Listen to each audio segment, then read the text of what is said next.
Kami datang bukan untuk tujuan dunia. Dan ketika kemudian Rustum bertanya, apa yang membawa kalian keluar dari gurun pasir sana menuju ke tempat kami ini? Apa alasan kalian? Dia katakan, kami datang untuk membebaskan manusia.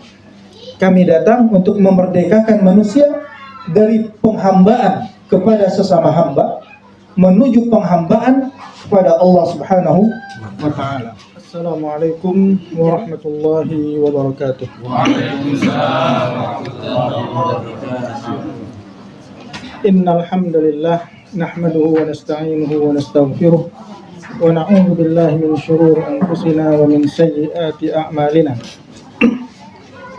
Man yahdihillahu fala mudilla lahu wa man yudlilhu fala hadiya lahu. Asyhadu an la ilaha illallah wahdahu la syarika lahu wa asyhadu anna Muhammadan abduhu wa rasuluh wa la nabiyya ba'dah. Allahumma salli wa sallim ala nabiyyina Muhammadin wa ala alihi wa sahbihi wa mawalah. Amma ba'd.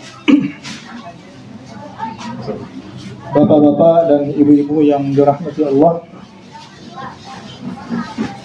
saya mengajak di awal kajian kita ini, saya mengajak kita semua untuk terus memperbaharui rasa syukur kita kepada Allah Subhanahu wa ta'ala. Karena kita sadari atau tidak, kita minta atau tidak, Allah tetap mengucuri kita dengan nikmat yang begitu besar yang tak akan pernah bisa kita hitung. Terutama tentunya atas nikmat iman yang telah Allah berikan kepada kita. Tidak ada nikmat yang lebih besar daripada nikmat iman ini. Saat ini Pak, penduduk bumi yang saat ini hidup bersama-sama kita di atas bumi ini ada hampir 8 miliar manusia.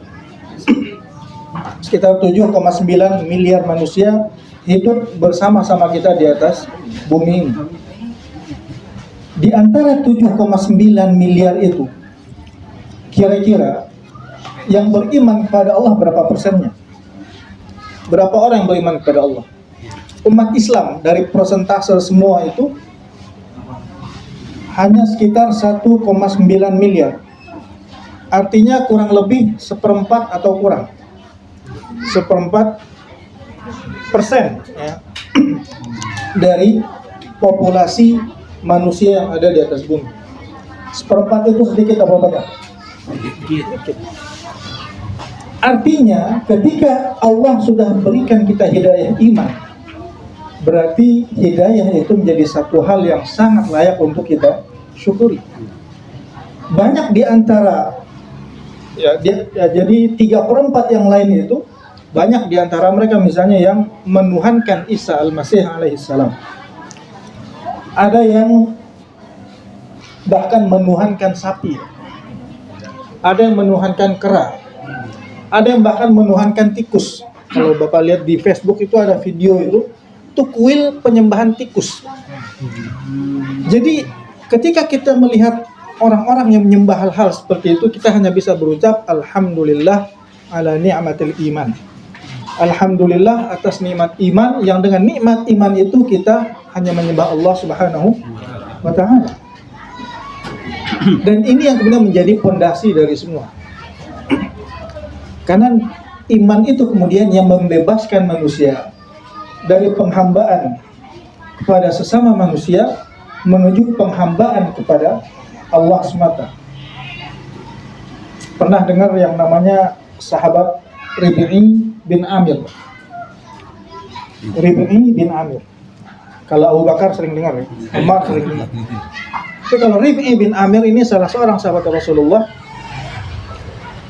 Jadi pada masa Umar bin Khattab jadi khalifah sekitar tahun 13 Hijriah kurang lebih, itu terjadi perang Qadisiyah namanya. Apa itu perang Qadisiyah?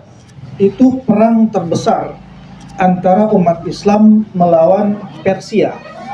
Kita tahu pada masa itu dua imperium terbesar dunia itu ada Romawi di barat dan Persia di timur. Nah, perang Qadisiyah pada masa Umar bin Khattab itu adalah perang terbesar yang kemudian nanti akan meruntuhkan imperium Persia sampai hari ini. Saat itu Umar bin Khattab menunjuk Amr bin As. Kalau Amr bin As pernah dengar? Pernah dengar ya? Karena agak sering disebut kalau Amr bin As. Umar bin Khattab menunjuk Amr bin As sebagai komandan umum pasukan, komandan perangnya. Nah, nanti komandan perang kan punya komandan-komandan lain di bawahnya. Nah, salah satunya adalah Rib'i bin Amir yang berada di bawah Amr bin As ini. Saat itu Persia dipimpin oleh Rustum, komandan perangnya Rustum namanya. Saat itu sebelum peperangan dimulai, Rustum meminta kepada Amr bin As untuk mengirim utusan untuk berdialog. Jadi Rustum pengen tahu ini orang ngapain sih? Dari gurun pasir sana tahu datang menyerang Persia itu mengapain? Nah, di bayangan Rustum, orang-orang Arab ini datang itu untuk tujuan dunia, karena mereka nggak punya apa-apa di gurun sana, pasir semua. Maka kemudian tendanya itu dia hiasi dengan kemewahan yang luar biasa, karpet yang paling tebal, bantal-bantal yang bersulamkan emas, dihias demikian megah untuk menjatuhkan mental utusan yang akan dikirim oleh Amr bin As. Ketika Rib'i bin Amir sebagai ketua utusan saat itu melihat, ketika masuk tenda dia lihat, wah ini sudah dihias demikian rupa. Maka dia sengaja, Pak, tombaknya itu dia, ujung yang lancip itu dia taruh ke bawah, dan setiap kali melangkah dia kencang nih, sehingga itu merobek-robek bantal-bantal yang berselamkan emas tadi, karpet yang tebal itu tadi. Dia ingin menunjukkan bahwasanya kami datang ini bukan untuk yang remeh-remeh seperti ini. Kami datang bukan untuk tujuan dunia. Dan ketika kemudian Rustum bertanya, apa yang membawa kalian keluar dari gurun pasir sana menuju ke tempat kami ini? Apa alasan kalian? Dia katakan, kami datang untuk membebaskan manusia.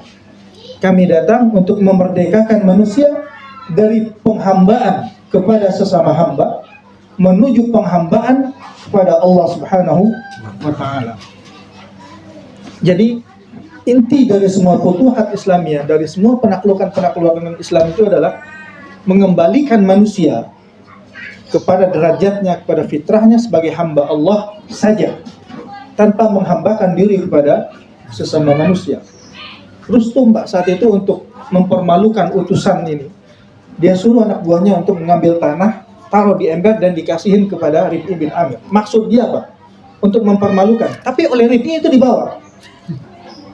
Dia katakan mereka sudah menyerahkan tanah mereka secara sukarela. Rustum menganggapnya penghinaan, tapi bagi Rib'i mereka sudah serahkan tanah mereka kepada kita secara sukarela.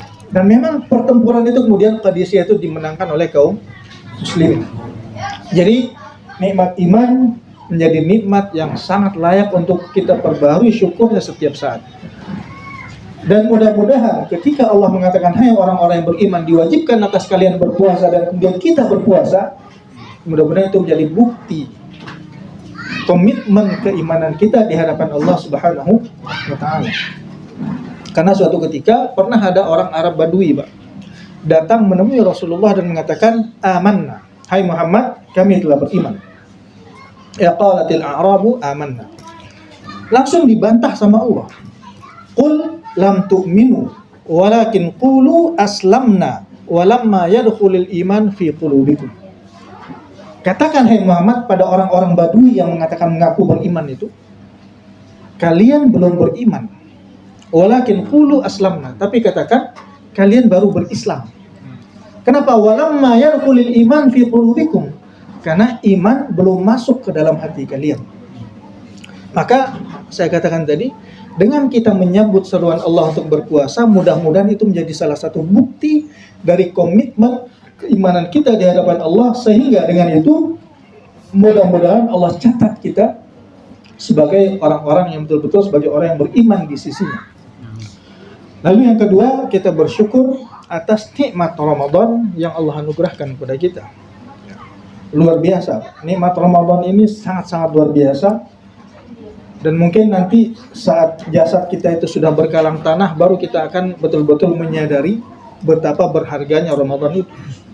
Karena biasanya kita itu kan baru menyadari nilai dari sesuatu saat kita sudah kehilangan sesuatu Kita baru merasakan nilai dari keluarga, saudara, ayah, ibu, adik, kakak saat kita sudah kehilangan.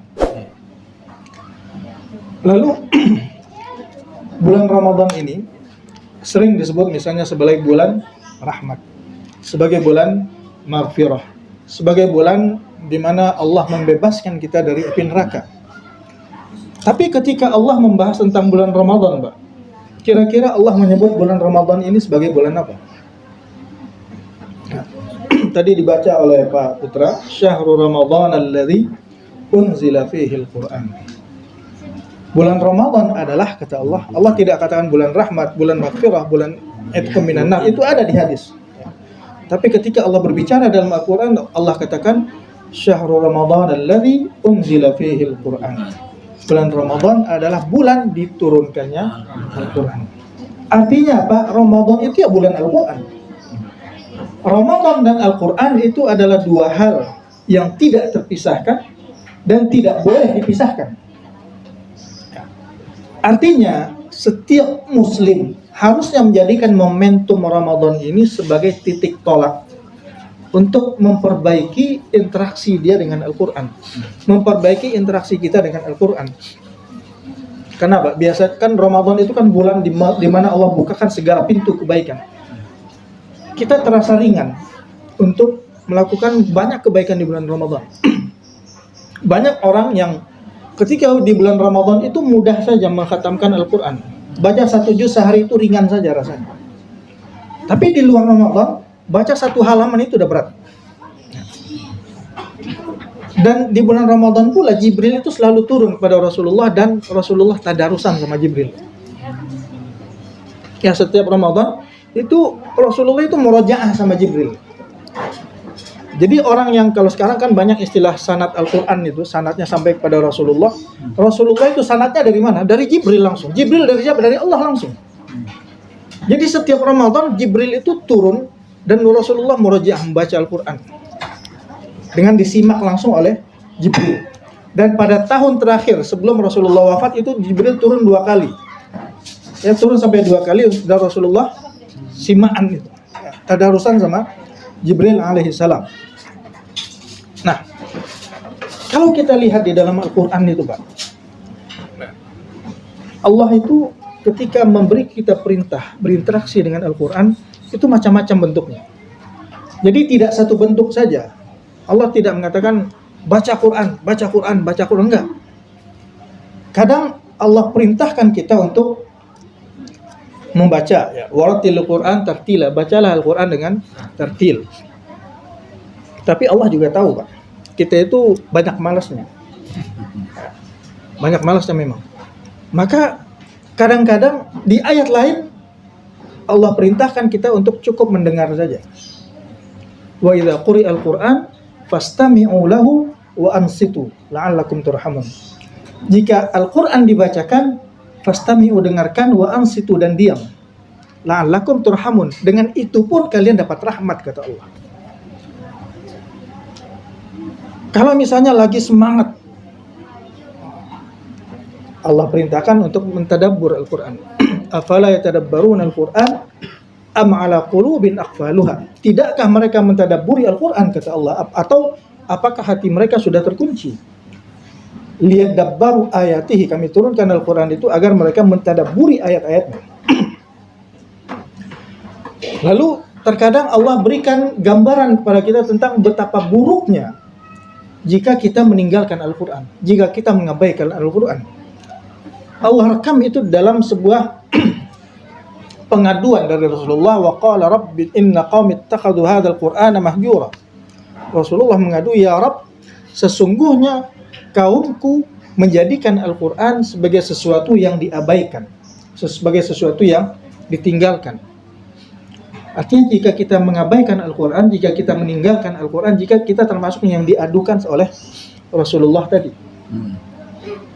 Jadi saking pentingnya interaksi dengan Al-Quran itu, sampai-sampai Allah ketika memberikan perintah itu ngasih perintah yang bermacam-macam, yang berbeda-beda. Jadi nggak hanya satu model perintah, tidak hanya satu bentuk perintah.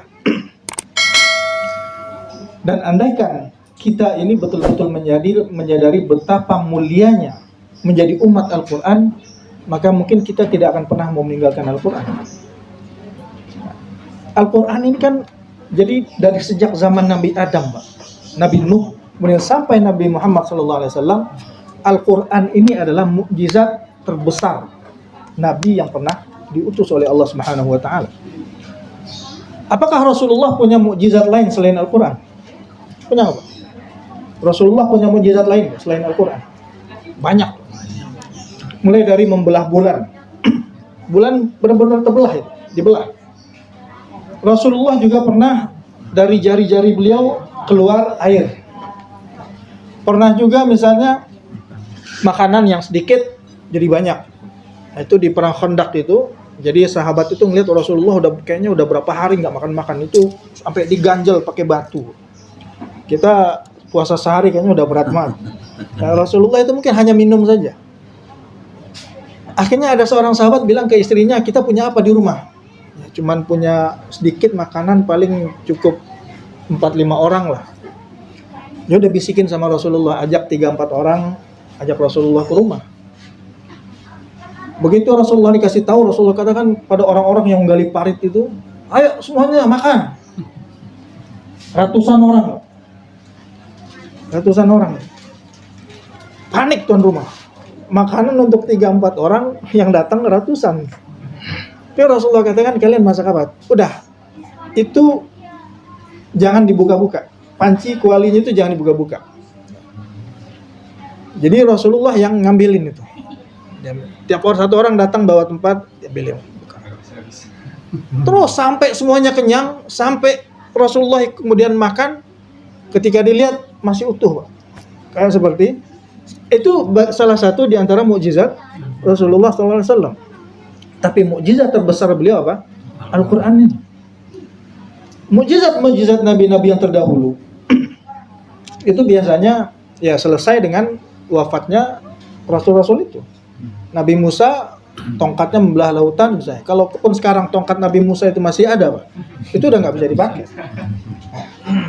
Jadi misalnya ada di museum mana misalnya dibilang ini tongkatnya Nabi Musa, yang nggak bisa dipakai buat belah laut, belah got aja nggak bisa. Nah, istilahnya begitu. Gitu ya Nabi Isa alaihissalam misalnya, itu kan menghidupkan orang mati, menyembuhkan kusta, lepra, orang buta. Itu kan ya berakhir dengan ketika diangkatnya Nabi Isa oleh Allah. Mukjizat itu turut diambil bersama beliau.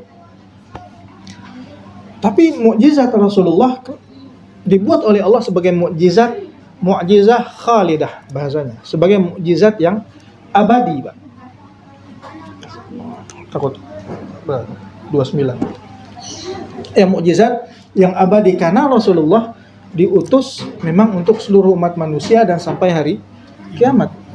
Rasul-rasul terdahulu mereka diutus untuk umatnya saja. Ya, kayak Bani Israel itu banyak nabi dari kalangan mereka. Banyak nabi dari kalangan mereka karena setiap kali umat itu melenceng, Allah kirim lagi Rasul untuk meluruskan mereka lagi. Tapi Rasulullah diutus untuk sampai akhir zaman tidak ada lagi nabi setelah Rasul, la nabiyya ba'dah. Lalu siapa yang akan mengemban misi kerasulan itu? Ya umatnya. Para ulama itu yang kemudian mengemban misi risalah itu. Nah, mukjizat Al-Quran ini itu mukjizatnya banyak aspek. Ada mukjizat dari aspek bahasa, ada mukjizat dari tentu saja dari syariatnya, dari sisi ilmiahnya, bahkan macam-macam. Tapi yang paling urgent saat itu ketika Al-Quran ini pertama diturunkan kepada siapa? Kepada orang-orang Arab di dalam bahasa Arab. Orang-orang Arab itu, Pak, mereka itu berada di luar peradaban pada saat itu. Tadi saya katakan ada dua imperium besar, peradaban besar Romawi dan Persia. Romawi dan Persia itu sama sekali nggak tertarik untuk mencaplok Arab ini. Jazirah Arab itu mereka nggak tertarik. Ngapain capek-capek jauh-jauh ke padang pasir, mereka nggak punya apa-apa. Mereka nggak tahu dulu ada minyak. Karena minyak kan baru tahun 90-an. Jadi mereka betul-betul berada di luar peradaban. Nggak berada di bawah kekuasaan Romawi, juga nggak berada di bawah kekuasaan Persia. Walaupun kemudian para ulama mengatakan itu salah satu alasan kenapa Allah turunkan Nabi di situ.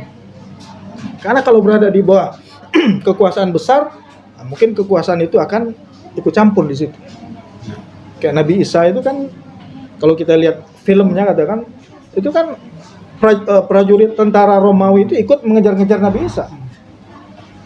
Nah, untungnya Nabi Muhammad diutusnya di Arab, tidak di bawah kekuasaan besar manapun. Yang berlaku di situ apa? Kabilah-kabilah. Dan kabilah Rasulullah adalah salah satu kabilah yang paling dihormati. Makanya kita nggak pernah mendengar Rasulullah disiksa kayak Bilal misalnya, atau Abu Bakar disiksa kayak Bilal, atau Utsman bin Affan disiksa kayak Bilal, nggak pernah. Kenapa? Karena kabilah mereka menjaga dengan kuat. Orang-orang nggak berani macam-macam. Karena kalau macam-macam perang suku, perang kabilah, dan itu bisa puluhan tahun.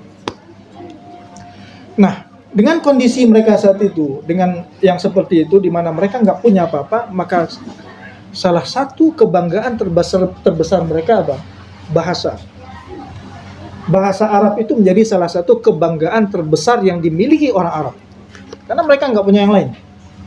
Maka setiap tahun itu ada Suk Ukas namanya, pasar Ukas, itu selalu diadakan lomba-lomba syair.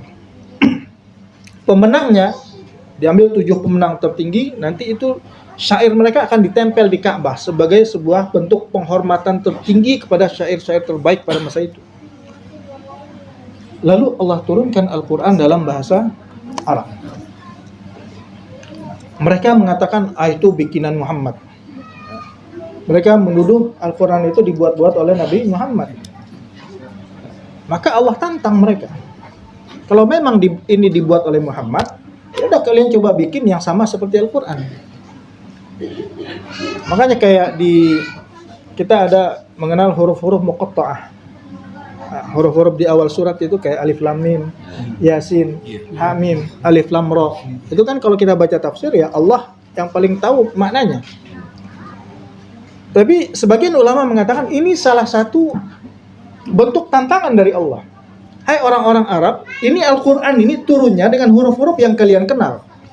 Di Al-Quran ini menggunakan huruf-huruf seperti huruf alif, huruf lam, huruf mim, huruf ha, huruf ain, sin, qaf, alif, lam, ra, dan seterusnya. Memang huruf-huruf yang kalian kenal, yang kalian gunakan untuk merangkai kalimat-kalimat yang kalian gunakan untuk berbicara. Ya. Makanya biasanya setelah huruf-huruf muqatta'ah itu Pak, itu biasanya Allah berbicara tentang Al-Quran langsung. Alif lam mim, dzalikal kitabu la raiba fihi. Ngomong tentang Al-Quran. Surat Fussilat, ha mim tanzilum minar rahmanir rahim. Ha mim tanzil, Al-Quran diturunkan oleh Allah yang Maha Pengasih lagi Maha Penyayang. Alif lam mim di Ali Imran, alif lam mim, Allahu la ilaha illa huwal hayyul qayyum, nazzala 'alaikal kitaba bil haqq. Allah turunkan Al-Quran padamu dengan hak. Yasin apa? Yasin wal Qur'anil hakim. Jadi tantangan itu sudah mulai dari sana. Maka ketika mereka katakan Muhammad Quran ini dibuat oleh Muhammad, Allah turunkan tantangannya. Qul la in ijtama'atil insu wal jin ala an ya'tu bimithli hadzal Qur'an la ya'tuna bimithlihi walau kana ba'dhum li ba'dhin zahira. Katakan hai Muhammad, andaikan jin dan manusia berkumpul untuk membuat kitab yang serupa seperti Al-Quran, mereka tidak akan pernah bisa mendatangkan kitab itu walaupun mereka saling menolong, saling membantu, saling tolong menolong. Jadi tantangan itu nggak hanya kepada manusia, jin sekalian datengin. Jangan hanya manusia, jin semuanya kumpul, seluruh jin kumpul, seluruh manusia kumpul. Coba bikin kitab yang seperti Al-Quran. Karena kalian menuduh Al-Quran itu bikinan Muhammad, padahal Muhammad itu sejak 40 tahun dia tinggal bersama kalian dari Quraisy, nggak pernah bikin syair Muhammad itu. Nabi Muhammad itu selama 40 tahun itu nggak pernah dikenal sebagai seorang penyair. Walaupun bahasa beliau termasuk yang paling bagus. Bahasa beliau paling bagus, tapi beliau nggak pernah belajar syair, nggak pernah mengucapkan syair. Nggak bisa. Ya itu kan tantangannya, datangkan satu kitab seperti Al-Quran. Maka ya pasti nggak mampu Pak. Diturunkan tantangan itu oleh Allah. Am yaquluna iftarah qul fa'tu bi asyri suwarin mithlih muftarayatin wad'u man istata'tum in kuntum shadiqin. Di Hud 13 mereka bahkan mengatakan Al-Qur'an itu dibuat-buat oleh Nabi Muhammad. Maka katakan hai Muhammad fa'tu bi asyri suwarin mithlih. Cukup datangkan 10 surat seperti Al-Qur'an. Coba datangkan 10 surat seperti Al-Qur'an.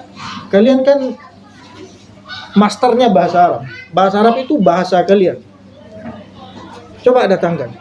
Kemudian Allah turunkan lagi di Al-Baqarah 23. Wa in kuntum fi raibin mimma nazzalna ala abdina fa'tu bi suratin min mithli. Satu kitab enggak bisa, 10 surat enggak mampu. Satu surat saja. Pilih surat yang paling pendek dari Al-Qur'an, coba buat yang kualitasnya setara dengan itu. Enggak bisa. Kayak inna a'tainakal kautsar itu kan termasuk favorit dalam sholat ya.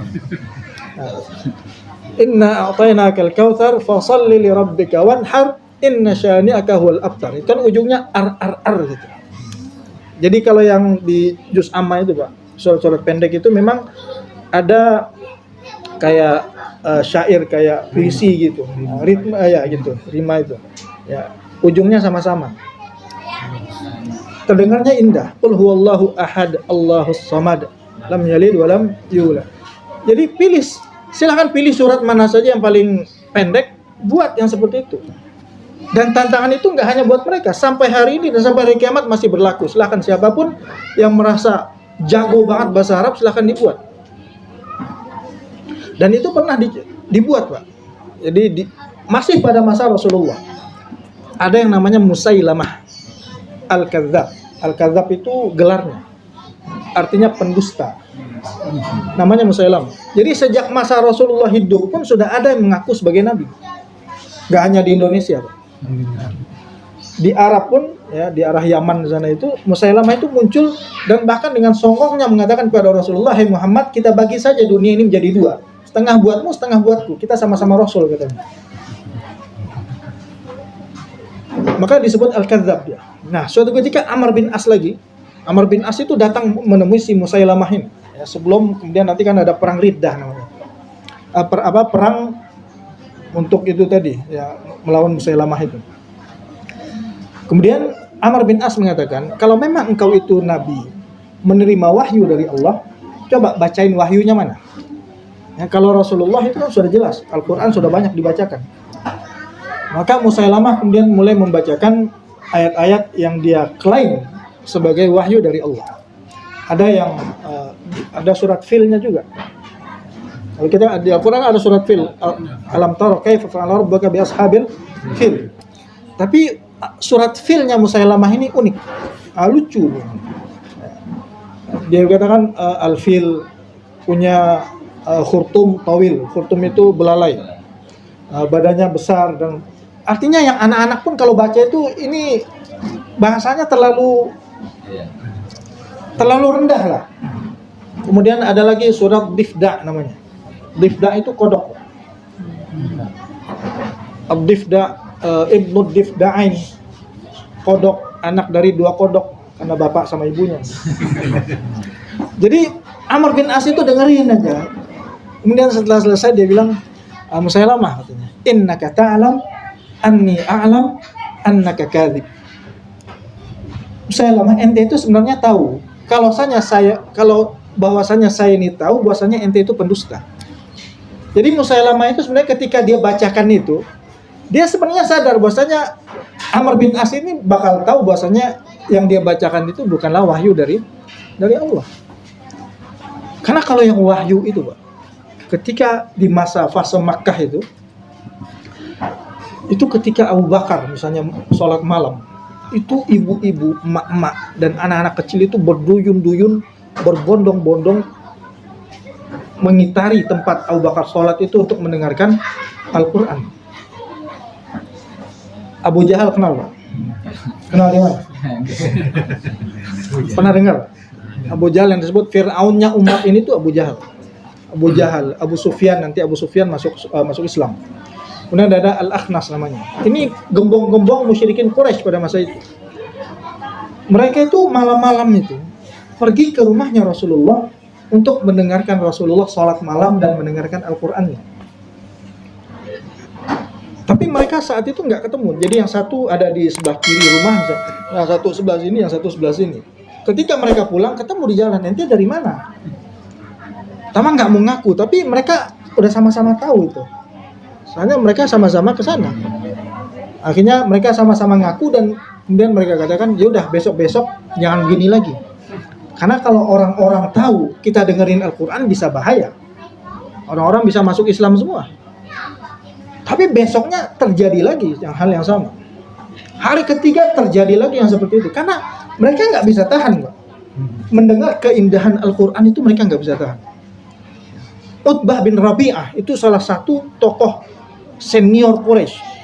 Dia datang menemui Rasulullah, dia katakan, "Hai Muhammad, jika dengan dakwahmu ini engkau menginginkan harta, kami kumpulkan harta di Makkah, engkau menjadi orang paling kaya. Jika engkau menginginkan kekuasaan, engkau kami angkat sebagai raja. Enggak ada keputusan yang diambil tanpa persetujuanmu. Atau kalau menginginkan wanita, kami cari wanita yang paling cantik di sini." Rasul mengatakan, udah. Rasulullah nggak ngomong banyak. Rasulullah hanya bacakan surat Fussilat, Hamim, Tanzilum minar rahmanir rahim sampai ayat 13.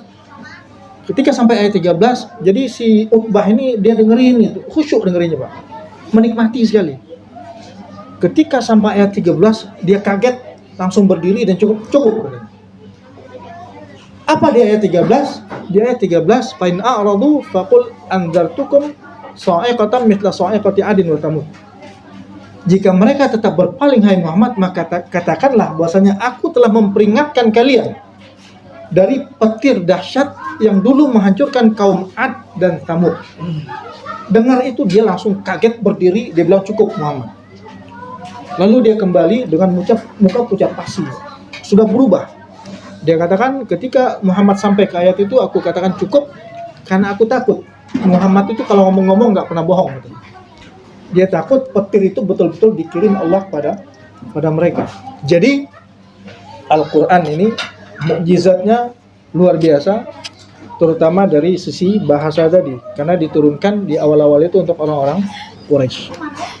Jadi berbahagialah kita dipilih oleh Allah sebagai bagian dari umat Al-Quran, maka jangan disia-siakan.